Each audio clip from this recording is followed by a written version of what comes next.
እጅግ በጣም በሚገርም ሁኔታ በዛሬ ዕለት እንግዲህ አብርሃም እንደታሰረ አንድ መረጃ ወጥቷል። ስለሱ ጉዳይ በደንብ አድርጌ በዚህ ቪዲዮ እነግራችኋለሁ። እሱ ብቻ አይደለም፣ በሄርሜላ በኩልም አዲስ በጣም የሚያስገርም ነገር ተሰምቷል። ምንድን ነው የተፈጠረ? በዚህ ቪዲዮ ታገኛላችሁ። እንግዲህ ለዚህ ቻናል አዲስ ከሆናችሁ ከወዲሁ ሰብስክራይብ ማድረግ እንዳይረሳ። ወደ ጉዳያችን እንግዲህ በትላንትና ዕለት ዳኒ ሮያል በደንብ ታስታውሳላችሁ፣ እጅግ በጣም ብዙ ነገሮችን ሲል ነበረ። በተለይ እንግዲህ አብርሃም ማሳሰር እንደሚፈልግና የመጥሪያ ወረቀትም ጭምር እንደሰጠው አይተናል። እጅግ በጣም በሚገርም ሁኔታ እንግዲህ አብርሃም ደንግጦ ነበረ። ለምንድን ነው ያስፈለገ ብሎ ሩታንም ሲጠይቃት ነበረ። በተለይ እንግዲህ ከሩታ ጋራ በደንብ እንዳወራ ወይም ደግሞ በዚህ ጉዳይ ላይ በደንብ አውርተን ይቅርታም ተጠያይቀን ነበረ። በዚህ ጉዳይ ላይ ለምንድን ነው ድጋሚ የምናወራ ወይም ደግሞ ለምንድን ነው ያስፈለገ፣ ለምንድን ነው እንደዚህ የምታረገኝ ብሎ ቀለል አድርጎ ሲጠይቃት ነበረ። በዚህ ጉዳይ ላይ እንግዲህ ያው ዳኒ በጣም ብዙ ነገሮችን ሲናገር ነበረ። ከዛም ውስጥ እጅግ በጣም በሚያስገርም ሁኔታ እንግዲህ አብርሃም ቅጣቱን ማግኘት አለበት፣ ምክንያቱ ደግሞ ከልክ በላይ ጥጋብ ወጥሮታል፣ በጣም እጅግ በጣም የማይባሉ ነገሮችን ሲል ነበረ። ነገር ግን እኔ እያንዳንዱን ነገሮችን ስሰማው ነበረ። አሁን ላይ እንግዲህ የመጣሁት የመጥሪያ ወረቀት ለመስጠት ነው እንጂ ከሱ ጋራ ምንም ንግግር የለኝም ብሎ በግልጽ ሲናገር ነበረ። በዛን ሰዓት እንግዲህ አብርሃም በጣም ደንግጦ ነበረ። ከምታስቡ በላይ እንግዲህ እጅግ በጣም ሲደነግጥ አይተናል። እሱ ብቻ አይደለም፣ በጣም የሚገርማችሁ እንግዲህ በሄርሜላ ሳይድ ደግሞ አንድ አዲስ ነገር ተከስቷል። ምንድነው የተሰማ? በጣም ብዙዎቻችንን እንግዲህ አነጋጋሪ ነገር ያደርጋል ብዬ ነው የማስበው። እሱን እንግዲህ በደንብ አድርገን እናወራለን። ነገር ግን እንግዲህ ምንድነው የተፈጠረ? ዛሬ አብርሃም ወደ ፖሊስ ጣቢያ ሄዶ ነበረ። ፖሊስ ጣቢያ እንደሄደ እንግዲህ በስተመጨረሻ ወደ እስር ቤት እንደገባ አንዳንድ መረጃዎችም እየወጡ ይገኛሉ። እንግዲህ የገባበትስ ምክንያት ምንድነው? ተጠርጣሪ ሆኖ አይደል እንደየቀረበው?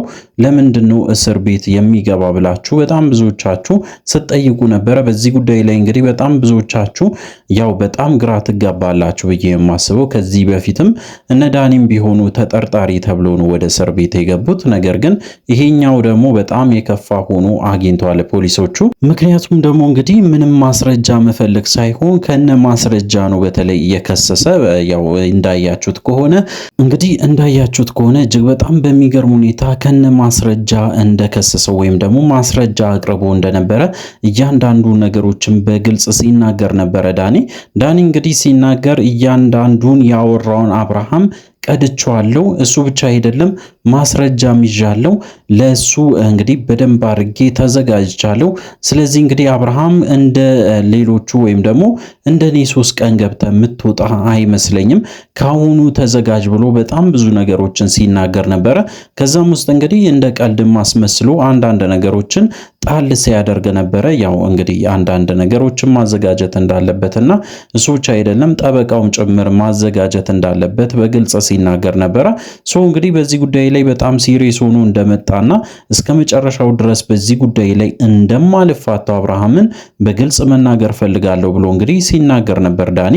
እንግዲህ ዳኒ እንደሚናገረው ከሆነ በጣም በሚገርም ሁኔታ በተደጋጋሚ ይቅርታ እንዲጠይቀኝ ነግሬው ነበረ። ነገር ግን እሱ በጣም ከልክ በላይ ጠግቧል። ከልክ በላይ ንግግሮቹ ስርዓት የለውም። ምክንያቱ ደግሞ ትክክል እንዳደረገ ነው የሚያስበው።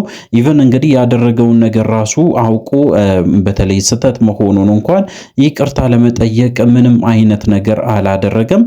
ይቅርታ እስካልጠየቀኝ ድረስ ደግሞ እንደዚህ አይነት ነገሮችን ከማድረግ ወደኋላ አልልም ብዬ ከዚህ በፊትም ለሩታም ተናግሬ ነበረ። እንግዲህ ነገሩን ያባባሰው አብርሃም እራሱ ነው እንጂ ነገሮችን ትቼ ሁሉም ነገሮችን ረስቼ ወደ ቤቴ ገብቼ እንግዲህ በሰላም ተቀምጬ ነበረ። ነገር ግን ከትላንት ወዲያ የለቀቀው ቪዲዮ እጅግ በጣም ስሜቴን ጎድቶኛል። እሱ ብቻ አይደለም እኛን ራሱ እንደ ጥፋተኛ እስከዛሬ ድረስ ይመለከታል። ነገር ግን ነገሮችን እኛ እናረጋጋው፣ ሁሉም ነገር ይቅር ብለን ብንተውም እንኳን አብርሃም ሊተወን አልቻለም ብሎ በግልጽ እንግዲህ ሲናገር ነበረ።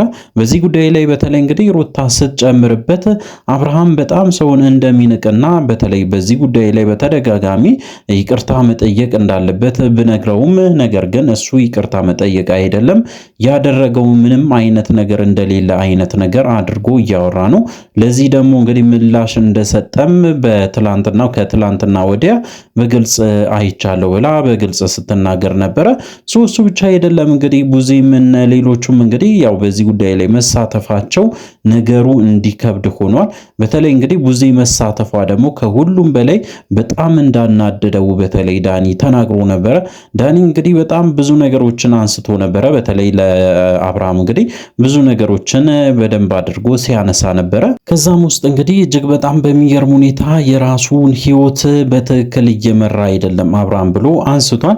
ምክንያቱ ደግሞ እንግዲህ ከዚህም እንደፈለገ እየወለደ በስተመጨረሻ እንግዲህ የራሱን ሕይወት እንኳን እያበላሸ ነው። ከዚህም እንግዲህ በደንብ ስንመክረው ነበረ። ነገር ግን በጭራሽ ሊቀየር አልቻለም። እሱ ብቻ አይደለም የራሱ ሕይወት እስከሆነ ድረስ እንግዲህ እኛም ባያገባንም ነገር ግን እኔን ስሜን አጥፍቷል ስለሆነ ስም በማጥፋት ወንጀል እከሰዋለሁ። ለዚህ ደግሞ ግዴታ ፍርድ ቤት ቀርቦ ትክክለኛው ማስረጃ ይሰጣል ብዬ አምናለሁ ብሎ እንግዲህ በደንብ በግልጽ ሲናገር ነበር ማለት ነው ዳኒ። እሱ ብቻ አይደለም በጣም ብዙ ሰዎችም እንግዲህ ስለ ሄርሜላ ጉዳይ ሲያነሱ ነበረ። የሄርሜላ እርግዝና እንግዲህ አብዛኛው ሰው ፌክ ነው ውሸት ነው ብሎ ብዙ ነገሮችን ሲናገሩ ነበረ።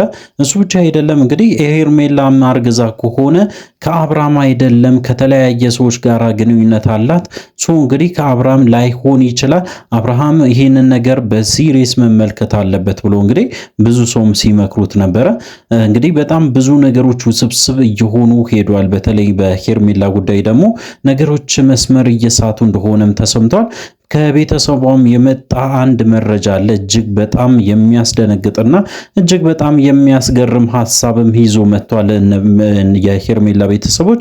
እንግዲህ በዚህ ጉዳይ ላይ በደንብ ብዙ ነገሮችም ሲባል ነበረ። እንግዲህ የሄርሜላ ቤተሰቦች እጅግ በጣም በሚገርም ሁኔታ ሄርሜላን አንቀበልም፣ ያደረገችው ነገር እጅግ በጣም የሚያሳፍር ነው።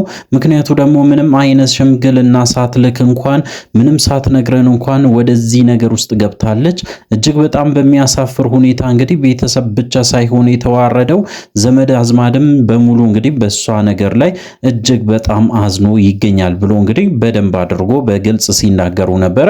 በተለይ እንግዲህ ሄርሜላ ያደረገችው ነገር ጥሩ ነገር ወይም ደግሞ በጣም እንግዲህ አሪፍ ነገር እንደሆነ ነገር አድርጋ በተለይ ወደ ቪዲዮ አምጥታ ለብዙ ሰዎች ሼር ማድረጓ ደግሞ ከሁሉም በላይ እንዳናደዳቸው በጣም በግልጽ ሲናገሩ ነበረ።